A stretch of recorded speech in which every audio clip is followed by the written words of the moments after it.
In role-playing games, the players find themselves as the central characters of the emerging story. Ultimately, they are responsible for setting goals, making plans, and taking actions. But as a game master, you have a whole cast of characters that help tell the other pieces of those stories. NPCs are one of the game master's greatest tools. They help us portray allies and villains, urchins and nobility, and anything from hermetic wizards to exalted faction members and everything in between. But you may wonder, well, how do NPCs fit in a sandbox game? After all, the players are largely in control of the game's direction. So how do we use these antagonistic NPCs to best effect when there is no big bad evil guy plotting against humanity like we might see in a story arc campaign? How do we make NPCs feel relevant and integral to part of the campaign when the direction of it can change with the whims of the party's plans? We'll talk about it. Hi, welcome back aboard the Earthmote. I'm Randall, and today we're talking about how to use NPCs in sandbox campaigns. Is there a difference between NPCs in a sandbox campaign and a story arc campaign? I think yes and no. In a story arc game, I think specific NPCs are going to be given a lot more of a spotlight because they are integral to your situations that you're trying to set up for your players. Most of the time, you will have NPCs that are directly affecting the party for good or bad. In a lot of cases, probably bad. I think that's one big thing about NPC usage in a story arc game. Most story arcs need to have a villain, a capital V villain, a big bad evil guy, because you need to drive that conflict in your game. Someone is doing bad things and the party needs to stop them. Most likely. As a result, you will probably spend a bit more time developing those NPCs, maybe giving them a bit more of a backstory, a bit more details about their personality, their goals, their desires, and their fears. Your villain will also probably have some henchmen or lieutenants. You'll likely need a few lieutenants, or at least maybe an organization of bad guys, because the players are going to want to defeat some bosses before the story arc reaches its conclusion. If you let them kill the big bad evil too soon, well, that can feel like a little bit of a letdown. If there's no replacement, then the campaign wraps up pretty quickly after that. Either they've achieved their goal or there are no more major obstacles standing in their way from achieving said goal. So it becomes inevitable. So it's time to move on to a new story arc or move on to a new campaign altogether.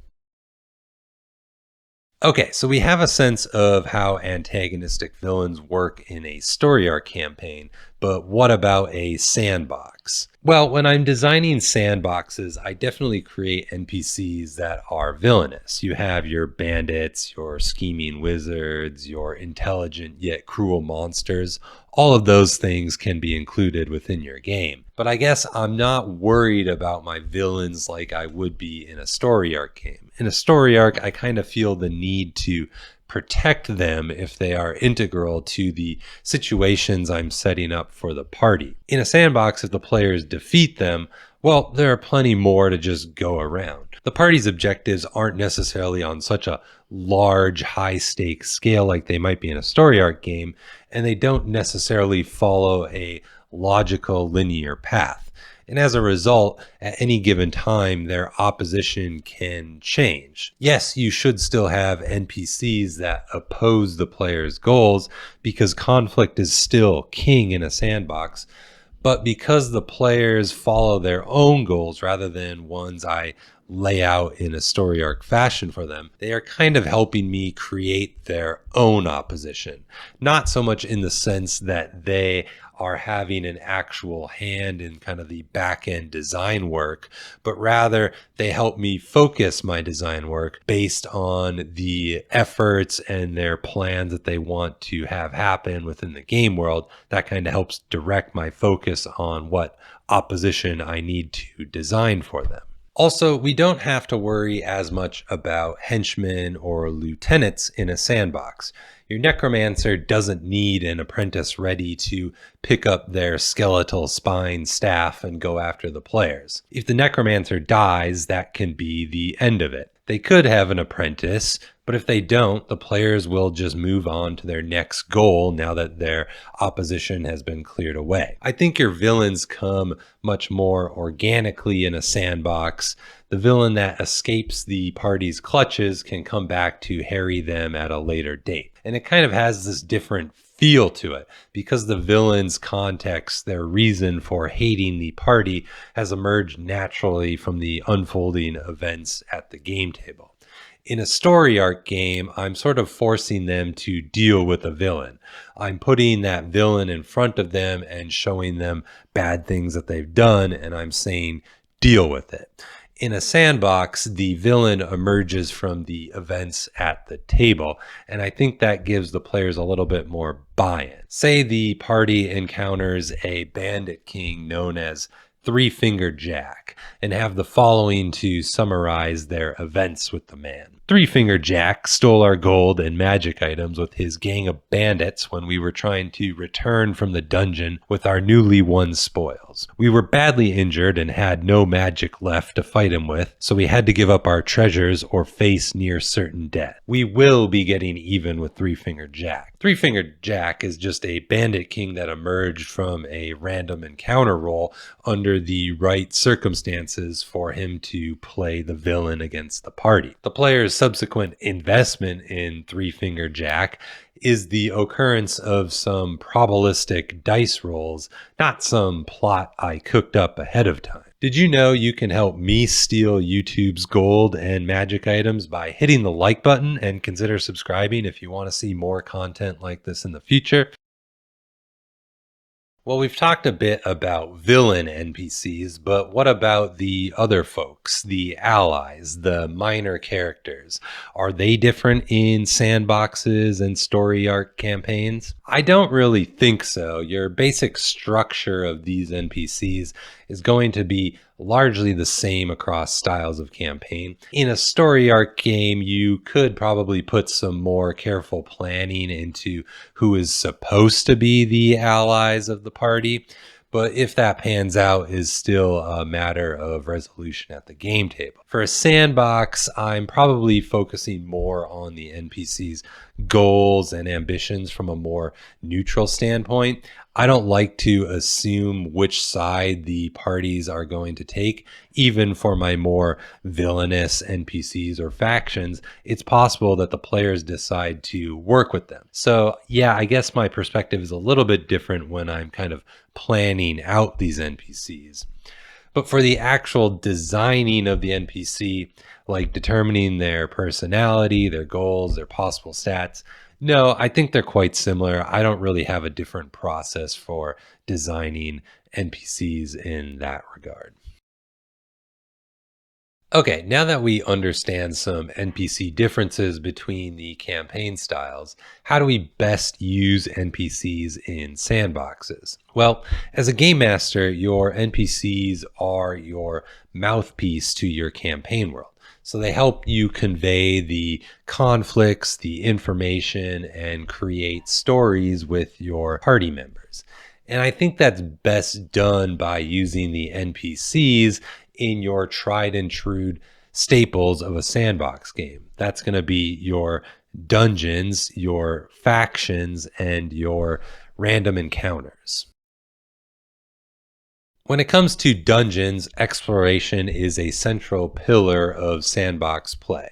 And just to clarify, when I'm talking about dungeons, I mean ruins or point of interest that the players can go adventuring in, not only things that are underground. So you're going to have these NPCs in the dungeon. Some of them are going to be humanoid, some monstrous, but regardless, they're going to have their own goals, desires, and agendas. They can help you give context to the dungeon. The players can see and interact with these NPCs as they exist context within your dungeon space. Sometimes it's parlay, other times it's combat, but if you're using these NPCs and their information write-up along with your reaction rolls and playing it off the player character's actions, you should have a good guide on how to use them in the situation they are placed into. You could have a simple dungeon crawl with no NPC interaction with the players, but that can start to get stale quickly. It's better when the dwarves parlay with the Goblin King, and it's better when Bilbo plays a game of riddles in the dark with Golem. In a sandbox, your players can go to a dungeon with no context other than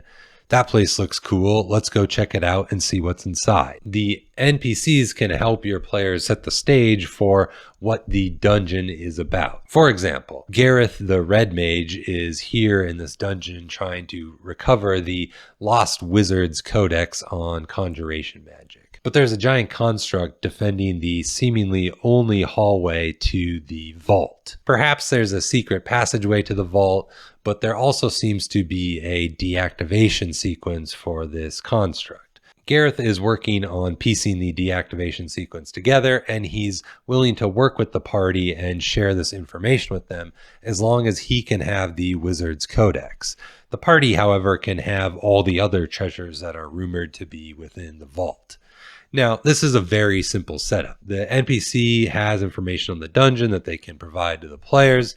The players can interact with this NPC, this invested party in the dungeon, but it's really up to them to decide on what to do. They can antagonize Gareth, they can ally with him, or they could completely ignore him and go and do their own thing. Factions are an important piece of my sandbox games. I like having these organizations that have big goals and want to shape the sandbox to their own ambitions. Factions are essentially a collective effort of multiple NPCs. You, as the game master, get to play those NPCs as they represent the faction, but also as they represent themselves as an individual. How different NPCs choose to act and behave and uphold the ideals of their faction will give the party clues about both the faction and the NPC themselves, assuming the party has gained some understanding of the faction already. This is great because these faction NPCs get to introduce the party to the different movers and shakers within your sandbox campaign, but they can also gain insight to the inner workings of the factions themselves. For example, in the Witcher TV show, Yennefer and Stregobor are both mages of the Brotherhood, yet they see things very differently and seem to plot against one another at different times in the story. Vilgefortz uses this tension between them to have Yennefer cast her suspicions on Stregobor, while Vilgefortz executes his own plans in secrecy. Lastly, we have random encounters. Sandboxes get great mileage out of random encounters. They aren't viewed as worthless filler like they can be in a story arc game when you're trying to do a travel montage that spans multiple weeks, but you decide that the players need some sort of small obstacle in their way. The best random encounters happen because the NPCs you play and the context, the situation they are in. I've already done a couple videos on giving random encounters context. You can check them out up here or down in the video description. The best part about the random encounters is including NPCs that the players have already run into. On my random encounter tables, I like to have entries for factions that populate the nearby area, and I give those factions a chance of having a named NPC in the group. If there's one present, I'll use a sublist to take an NPC from there. Or if it's a relatively new faction that the players have seen, then maybe they've only run into one or two, and I'll just select that one so they can see someone they've already met. And of course, you don't have to roll for everything. You can just decide if you roll a certain faction, then Mr. NPC is among that group. That's totally fine too. And this procedure also works for NPCs and monsters that aren't a part of a faction. You can just have a line entry in your random encounter tables for unaffiliated NPCs and roll on a subtable from there. or just key in your unaffiliated NPC into the encounter table outright if they frequent that area enough to warrant it. Say the PCs met a thief early on in a dungeon and they decided to work together. Well, perhaps you decide that unaffiliated thief is worth keeping around. So you add them into the encounter list to provide a chance that the players will run into her on the road again in the future. As you reuse and re-encounter your NPCs in your sandbox, their actions and plans will start to organically emerge. This gives some depth to your world, and it starts to create more of a web of relationships rather than a series of vignettes that just happen at different times and places in your sandbox. And you can have the NPCs tied to different NPCs in the game world based on the context for each new encounter that the party finds these NPCs in. Maybe in one case, their thief friend is stealing from the Alchemist Guild, and in another scene, they see the thief delivering these stolen goods to the Red Dagger Brotherhood. Well, this gives the party some information about their thief friend, and it also hints some ideas about the relationship between the Alchemist Guild and the Red Dagger Brotherhood. So the mindset I have here when I'm working with my NPCs is I like to think about how can I coordinate them in interesting and different ways in my campaign. Given the information I have about my game world and the information I have about the NPCs, what are some good conflicts that can happen with the NPCs or nearby them that they could get involved in? The point of NPCs is to create this web where the players and these different goals and ambitions get all tangled up in this web. And then you let the players figure out how it's all going to unravel out to their own benefit or not. So that's really it. Hopefully that gives you some interesting ideas on how NPCs can be used in sandbox games. There's a lot more to say on NPCs. I think we'll do some videos on designing NPCs for sandbox games in the near future. Leave a comment and hit the like button if that's a topic you're interested in hearing more about and what you'd like to see covered. Consider checking out Enchanted Nimbus, my monthly newsletter. Thanks for hopping aboard the Earthmote. I'll see you in the next one.